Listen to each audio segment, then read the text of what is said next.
Hello and welcome to Board Now's Cult Television Reviews, and on this video I will be reviewing the second episode of the first season of the new HBO teen drama series Euphoria. The episode is called Stuntin' Like My Daddy, which I think refers to Nate and his plot, so I'll get to that as I move along.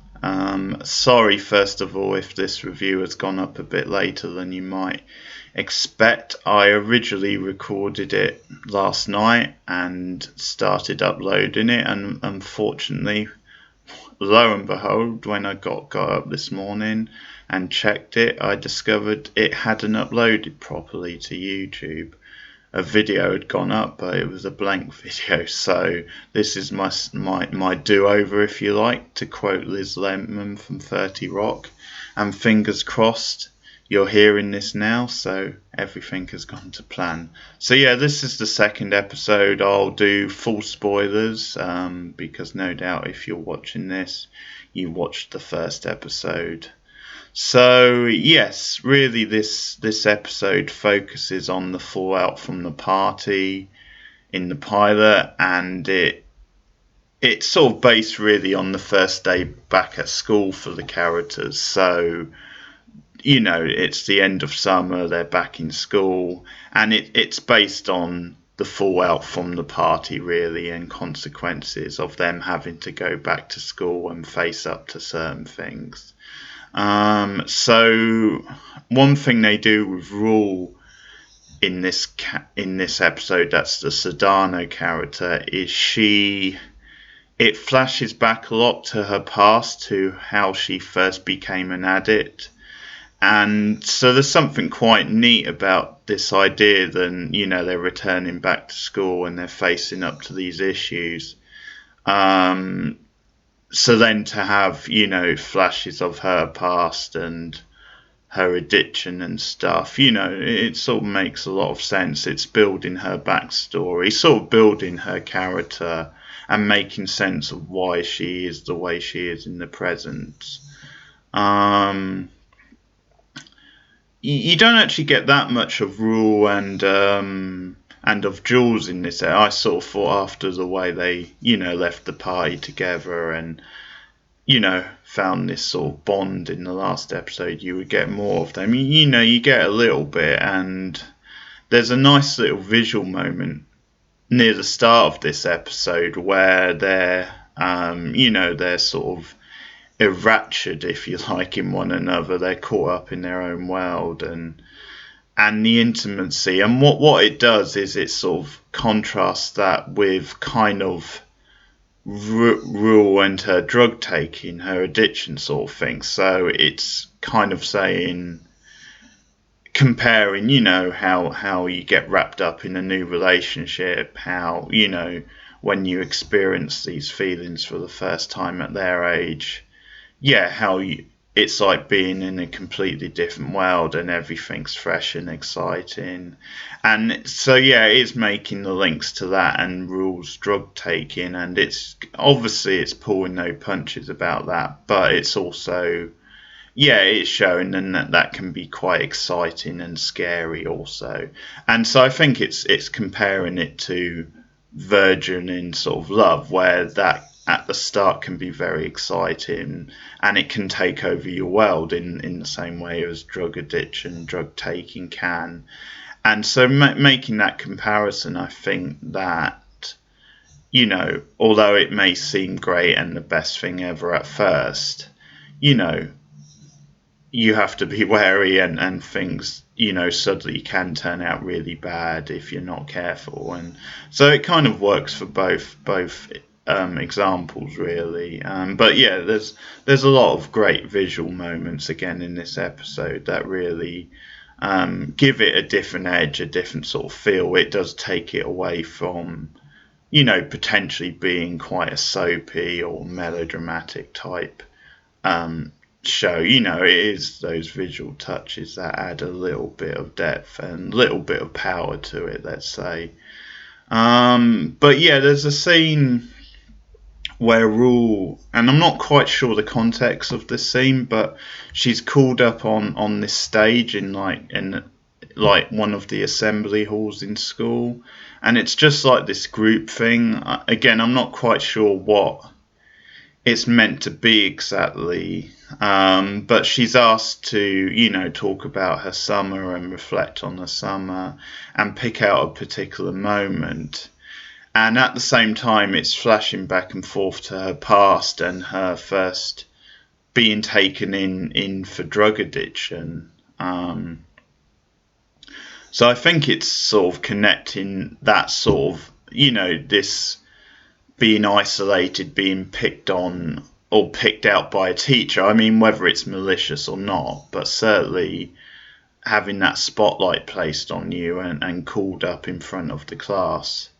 It's kind of comparing that to a moment when she comes out of the hospital. When I wasn't sure if it was either like the hospital or the rehab centre, but there's a scene where you see Rule come out and she's kind of dancing, she's smiling, she's putting on a show for, I think it's like her sister or something who's there.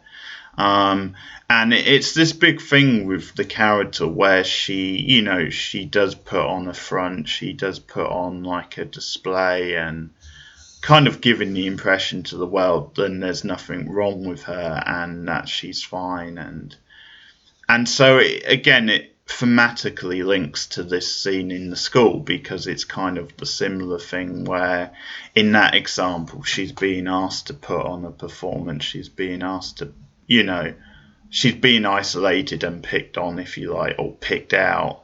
And in the other example, she's kind of doing that. She's playing up to what the world might expect from her to mask, a darker sort of side. So yeah, she sort of, she isn't into what's being asked of her in the school, and she sort of runs out, goes to the toilet, takes some sort of a drug, and then Lexi comes in. She follows her out of the class into the bathroom, and Lexi is really trying to be a good friend to Rule.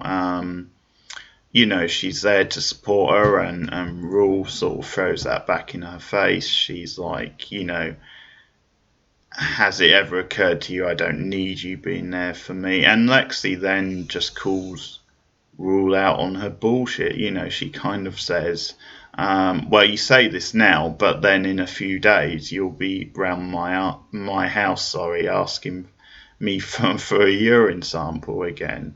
So I sort of like that, the way she calls her out on that and points out, well, you do have this issue and you have to deal with it, and if you didn't have this issue, then yeah, why would you be asking me for my help with a urine sample?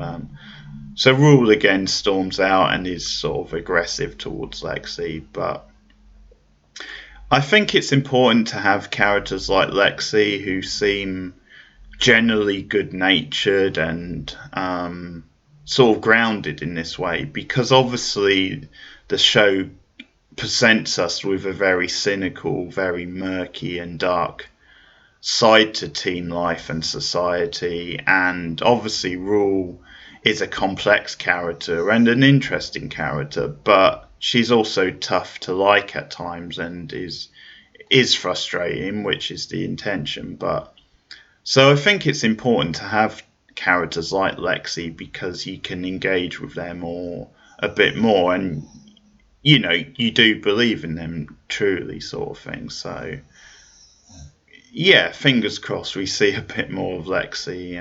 But yeah, it's important to have that sort of character. Also in Rule's flashbacks, we see kind of how she first became an addict, and that's really dark and kind of grim in itself. So she was looking after her dying dad, who had a terminal illness, and bearing in mind she's only 13 at this point, and so he's got obviously these prescribed drugs, and it's that thing again, I think, about the world and the way these characters process the world, and just the fact you have all this information overwhelming them, you have all these drugs that are kind of handed out willy-nilly in a way, or there's certainly a lot of them around. And so she starts taking her dad's, prescribed drugs, and he obviously in his condition doesn't know about it.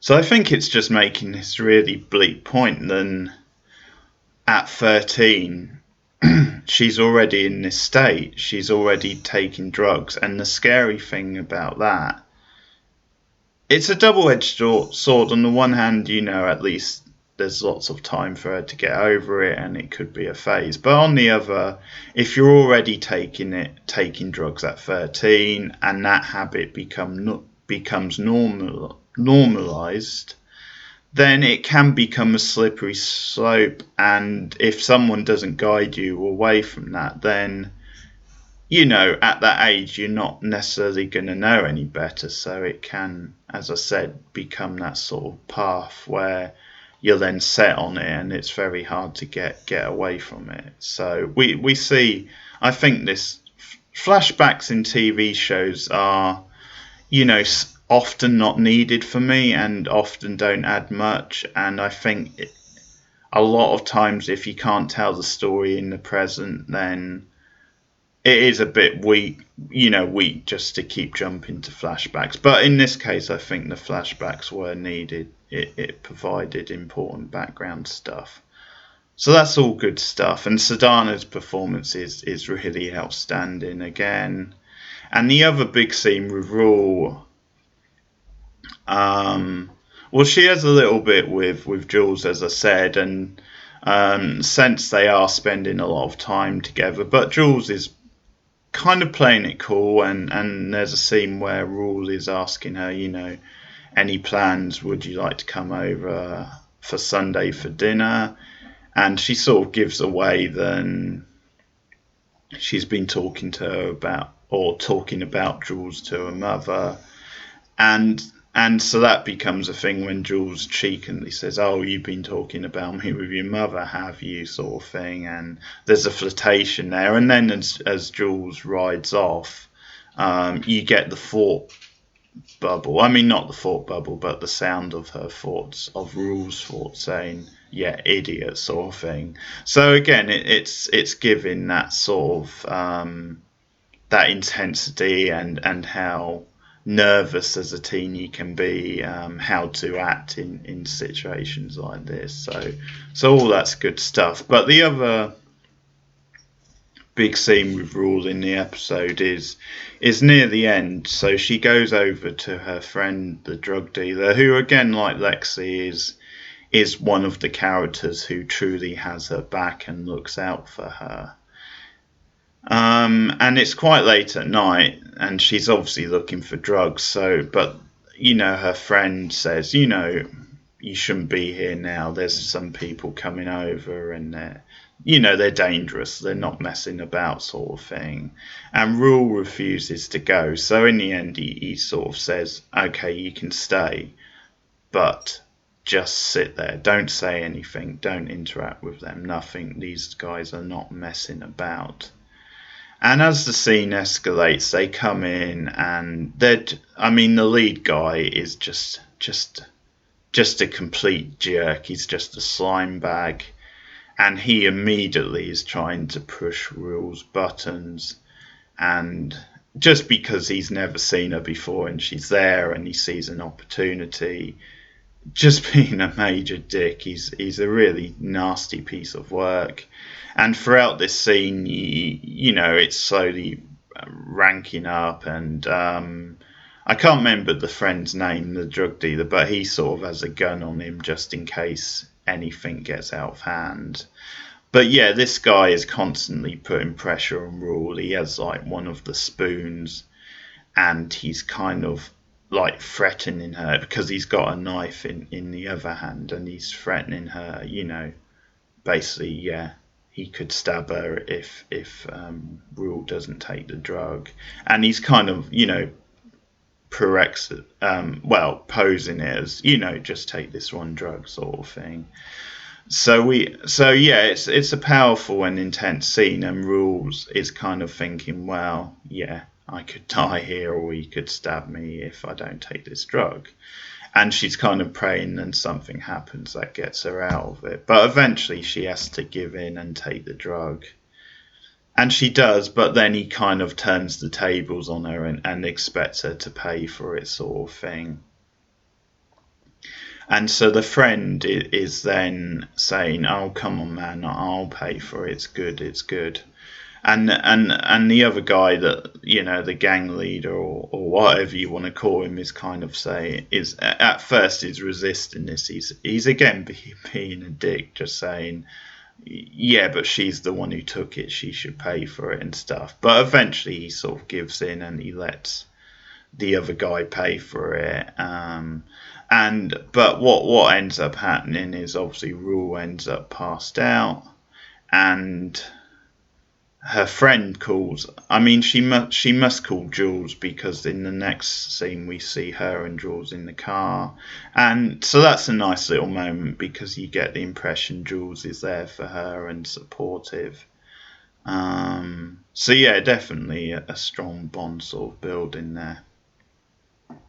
So I think the other big character, as far as the school scenes are concerned, and this first day back stuff, first week back, is Kat, really, because of course in the previous episode she, you know, to sort of prove that she wasn't a prude, let's say, you know, she kind of, you know, made up these stories about having experience of sex, and, you know, she sort of took her top off, so she was there in kind of a bra and stuff, and in front of these like jerky guys. But anyway, her so-called friend Maddie has spread a video on social media, and that is of, well, sort of a girl who would fit Kat's description, having sex at the party. You know, she's with this guy and it's from behind, and you can't really see the person, but it sort of fits Kat's description. So Maddie, you know, and Kat again is naively with Maddie and her friends in a group, and, you know, again, that thing of just wanting to fit in, wanting to run with the popular crowd. But yeah, it's Maddie who's spreading this video, and it's going throughout the school, and obviously it's awful for Kat. It's really, yeah, demeaning, and just, yeah, one of the worst feelings, having to face up to that at school. And Maddie denies that it's her, but pretty much everyone knows it's her. So what Kat does once she finds out is she gets one of the guys from the party to kind of then start spreading the sort of story, then it wasn't Kat at all, so to sort of debunk it, to get the word around. And it actually makes this really interesting point about the farcical nature of this and social media. So it's almost like, as horrible as the original story was, as degrading as it was for Kat, it's sort of, it just makes a farce of it, the fact that once she spreads like the opposing view, the opposing sort of story, the fact then everyone goes off it, and it's like, oh, okay, it wasn't Kat sort of thing, and everything dies down sort of thing. So I think it is making a point about the farcical nature of that, and how things tend to work in these sorts of circles. And actually, I'm not really sure. I wasn't 100% sure on it, of if it was actually Kat or not. I wasn't sure if they confirmed that. Maybe they're leaving that ambiguous on purpose, because I sort of thought the you know, the only thing that happened with Kat at the party was what we saw in the last episode. But of course, it's possible, you know, that she was pressured into having sex with this guy. But yeah, certainly she's denying it, and she wants that video sort of died down. And she even, you know, because there's a scene with the principal, which is, you know, intended for him to have a chat with her about the rumours and stuff. And she actually shames him, you know, to sort of serve her purpose, because she kind of makes a remark to him about, you know, assuming it was her because it was a, in her words, a fat girl. And, so she makes this remark about, body shame. Body shaming is really disgusting, and she really goes full out on it. So she sort of manipulates him in a way, and obviously that then gets him to back off, and then he helps her in spreading the other sort of the story, if you like. But yeah, Kat's a really interesting and murky character. I mean, she's a very sympathetic character, but at the same time, I think some of her actions really frustrate you and drive you mad. And yeah, there's a lot of question marks over her. And we see her, I mean, at the end of this episode, again, there's a really sort of, really troubling path she takes, because she's texting back and forth with Jules, so they're still having communication even though they haven't met up again since summer school. And she sort of says to Jules, sorry I didn't reply yesterday, but first day back at school is really hectic and stuff. And so they're still having communication.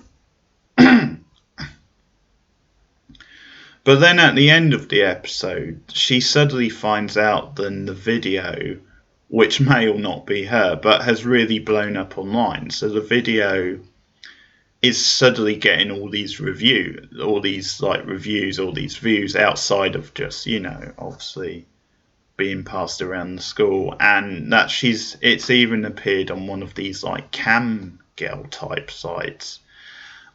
So, and I mean, I could be reading this wrong, but it did seem to me then when Kat realizes this, her eyes really open up, and yeah, it's almost this ironic sort of change in her demeanor, where, and again, it reflects, this desperation to be someone as a teen, to fit in, and suddenly how something, when it's just school gossip, and that can be really degrading and what have you, but almost if she could have a career out of it, or she could become whatever these things are to people, then it's a different sort of matter. It's, seem as a bit more glamorous.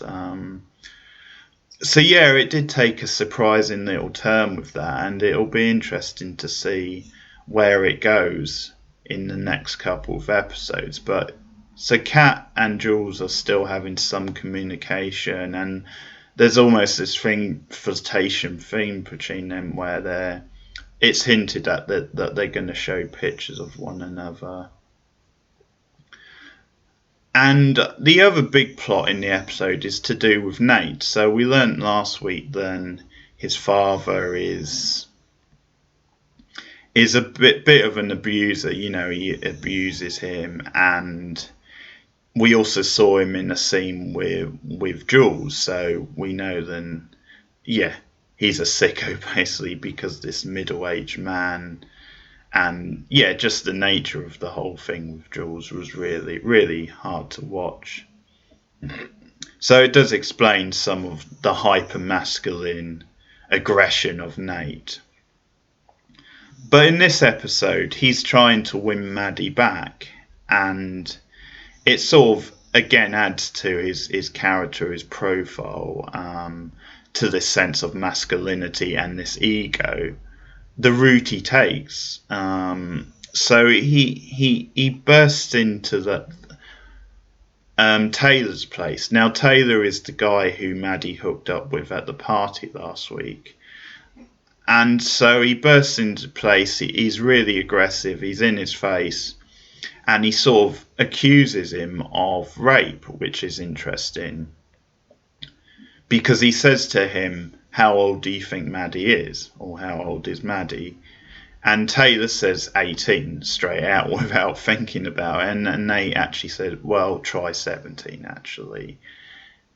And then we find out that Taylor's actually in his 20s. He's like 22, 23 something. So yeah, if Maddie really is 17, that would obviously legally be rape sort of thing. And obviously Taylor's defensive, because he's saying, she came on to me sort of thing. I didn't sort of rape her and stuff. But obviously, technically it would be rape if Maddie is underage.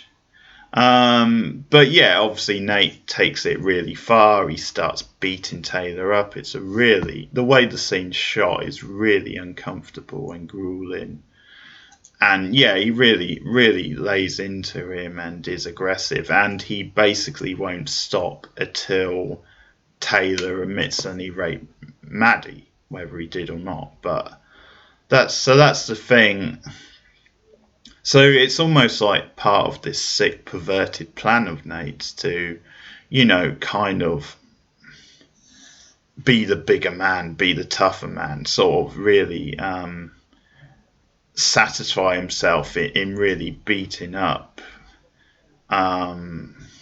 Maddie's, the guy Maddie was with at the party, and it all becomes this plot in the episode because he then pursues Maddie, and says, why don't you come round tonight? Why didn't you hang out tonight? Let me take you out, that sort of thing.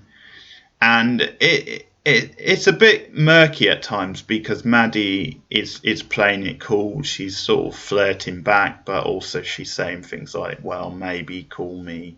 So I wasn't sure if it was leading to sort of thing where she wasn't really interested anymore, but was kind of, well, either leading him on or just playing it cool, and that it would then build and build and he would lose his mind, sort of thing. But she actually does go out with him and they flirt, they kiss at one point.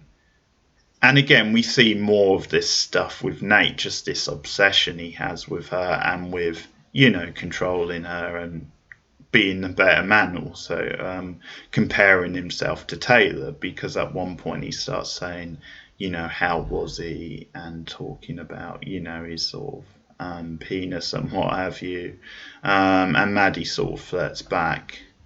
But it gets to this point where Nate buys Nate buys Maddie a gift, and it's this really revealing sort of lingerie.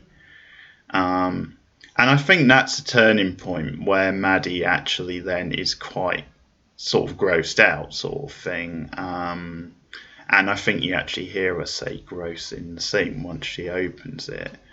But yeah, with Maddie, it's a bit unsure whether she's finding all this appealing or not, if she's, enjoying the attention, or if she is slowly becoming disturbed by Nate's actions. And I certainly think with the lingerie she was like, this is too much, because then what happens is Nate's waiting outside in his car and he's expecting Maddie to appear in the window in her lingerie, and so he can sort of watch it in a very voyeuristic sort of way. And she doesn't play up to that, she kind of draws the curtains and that's sort of it. But then things take another perverse sort of turn, because at the end of the episode, Nate contacts Taylor, whatever it's by text or something. And Nate is kind of saying, that I can't remember the exact message, but it's something like, I would like to see you again, or yeah, let's stay in touch or something. So this is taking the perverse nature to a whole nother level in a way. This guy who supposedly raped Maddie, this guy who Nate destroyed earlier in the episode, and yeah, it's this extra layer of perversion sort of thing. What does he have in store? But I mean, it's all interesting stuff. I think, again, the show really does go in heavy. It's a very cynical sort of feel to a lot of it, and yeah, maybe some of it could be dialed down a little bit, and it sort of does depend what the payoff is and what happens moving forward. There has to be a bit more of a point, but certainly you can see the thematic links it's making, and it's all very powerful stuff, and it certainly is quite a distinct sort of perspective. And I suppose the only other small thing is Christian and Cassie, their relationship is continuing after the party. So Christian goes over to her house and they watch a movie together. I'm not sure what movie it was. It appeared to be some movie with a young Mark Wahlberg in it. I didn't recognise it anyway, but they're watching the movie, and Christian is telling her about his frustration at school with the football team and the coach. You know, how he's not really giving him a fair chance, how, you know, his stats sort of add up and he should be getting more of a go. And Maddie is sort of casually listening, but not Maddie, Cassie. But she ends up kind of getting on him and sort of trying to seduce him and make it sexual sort of thing. And he actually rejects this and sort of says, you know, why does everything have to be sexual with you? I'm trying to have a proper grown-up conversation. And so Maddie, sorry, getting names muddled. Cassie then is like, oh, okay, I'm sorry, and she backs down. And so I think again it's this thing about teenagers in this particular like situation or world. Largely they are expected to act up to stereotypes. They are expected to just be shallow, to just be, you know, flirting and sexualized. And because we see that in the episode with some visuals with the cheerleaders and what have you. So it's making certain points about the culture. So yeah, in this example, Cassie, is a bit confused how to act on a normal day or a normal situation with a boyfriend, where obviously it's normal just to sit and watch a movie together or have a conversation. And yeah, her mindset isn't so much that. You know, it seems like there's this pressure to sort of turn it into something sexual. So yeah, quite an interesting relationship, a slow burn relationship building there. So again, I was impressed with the episode. A lot of good stuff. Yeah, really powerful stuff. Good, strong cast. And I'll see where it goes. You know, I still have one or two questions, but so far so good. I think the first two episodes have really been effective, and they do make you think about these issues. So good stuff so far. Now I should have the review of episode 3 up next week about the same time. I won't make too many promises just because around this time next week I will be away. So, but I think the way it works out is I should be able to watch the episode and review it for about this time next week before I go. So that will work out about right. So look out for more Euphoria reviews, and let me know your thoughts of this episode in the comments below. Like and subscribe if you haven't already and you fancy more content with this. Like this, I should say. But thank you very much for listening, and goodbye.